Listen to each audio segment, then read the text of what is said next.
5, 4, 3, 2.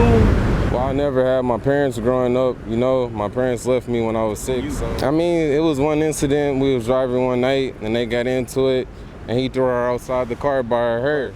And I was holding her by her head, and I was like 5, you know, I was too young, but she was like, Mark, you better not ever put your hands on a woman, you know? And we took her to the hospital, and she straight lied for the man she was with and was like, you know, I fell out the car when we was driving. You know, like I lost my mom at a young age and everything, you know.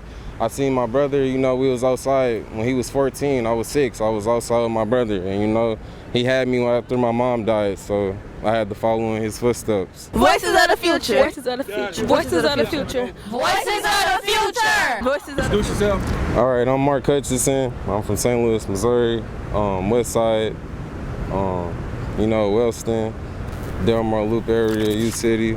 I'm talking for everybody in that bound. All right, what is it that you do right now?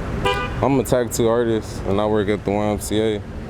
What do you do at the YMCA? I help kids. I'm a camp counselor, so I try to just, you know, make a difference in the community and make sure everybody okay. Okay, so you've been a camp counselor. What drove you to want to do that? And how do you like the experience of being a camp counselor? Well, I never had my parents growing up, you know. My parents left me when I was 6, so, and I watched her, you know, she had the wrong boyfriend growing up her whole life. So her whole life she was telling me, you know, Mark, I want you to be something. Mark, I don't want you to be like the man I'm with, because she always is in the streets. And it's crazy because my mama knew what she was doing, you know. She was choosing the wrong man, but she just liked the bad man. I don't know what's up with that, but I feel like every woman deserves the right man, because the wrong man, you know, end in the wrong situation. I actually lost my mama because she was with the wrong man. So I'm always try to be the best man. Man, that's deep, man.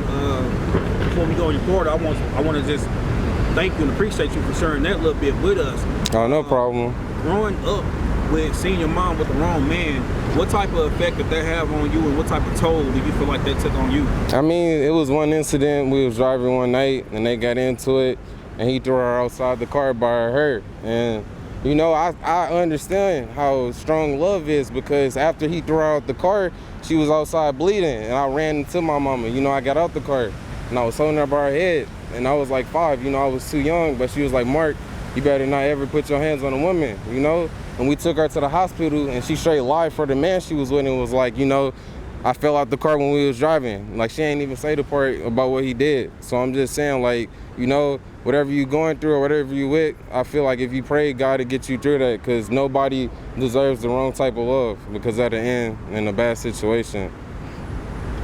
After your mom, because you shared with us that your mom passed, after your mom passed, who took care of you after that? My aunties, her sister, Stacy and Tracy White, Sharonda, Latrice, Auntie Sharonda. You know, I'm shouting y'all out, West Side certified, we over there. All right, so you were predominantly raised by women after having what happened to your mom happen. Yeah. So how does that? How's your connection with women? When I say connection, I just mean when you look at them, do you have empathy for them when they are in terrible relationships and things of that nature? Oh yeah, I always been like I'm not gonna say I'm a ladies man. I don't want to put myself out there like that, but I'm a people's person. You know, I always find out the best solution. I always try to understand people, because I'm only 20 and I've been through so much. And everybody I meet tell me I'm mature than what I've been through. And it's because, you know, I lost my mom at a young age and everything. You know, I seen my brother. You know, we was outside when he was 14. I was 6. I was outside with my brother, and you know, he had me after my mom died. So I had to follow in his footsteps. Okay. All right. So look, for people that are out there that's going through something, because like I say, man, it sounds like you've been through a lot. You even say you've been through a lot. For people who might be this close to like giving up, what words of encouragement do you have for them? Oh, you know, God is good. I lost my mom, my dad, my granny, my cousin, my grandma. You know, the only thing I can say is pray and keep moving forward, because they want you to do that for them. You know, I don't have no advice for death, you know, because I'm always had that pain with my parents and shit being gone. So, you know, my best advice is just stay strong and do it for them.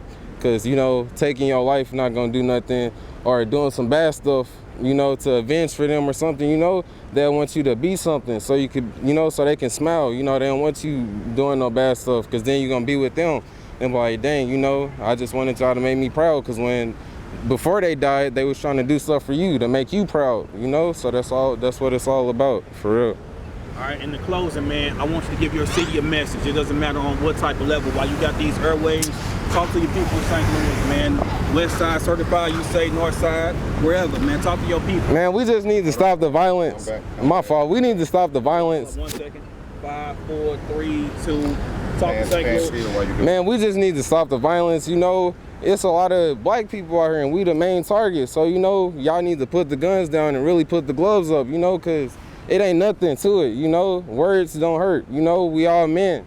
And I feel like it's all the men that's killing each other. The girls not even doing nothing for real. So I feel like we need to, you know, stand up and be stronger and show the women that, you know, we the men. Because we the ones that's acting like the bitches, for real.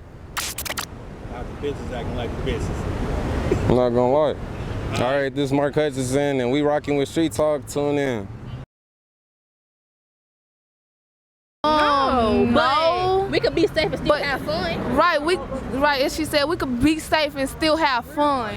I feel like they should take a step in our shoes and come spend the day down here, because most of the time it be people on the outside looking on it, trying to be on the inside, but they really up on the outside. So I feel like they should just come down here and experience what we experience. Cause you know, Watch who y'all hang around, because a lot of people be the back door. You will think that's the person that you got out forever, and then they'll change on you just like that. Who want to answer this question? Me. Y'all even know the question? Where's the question first?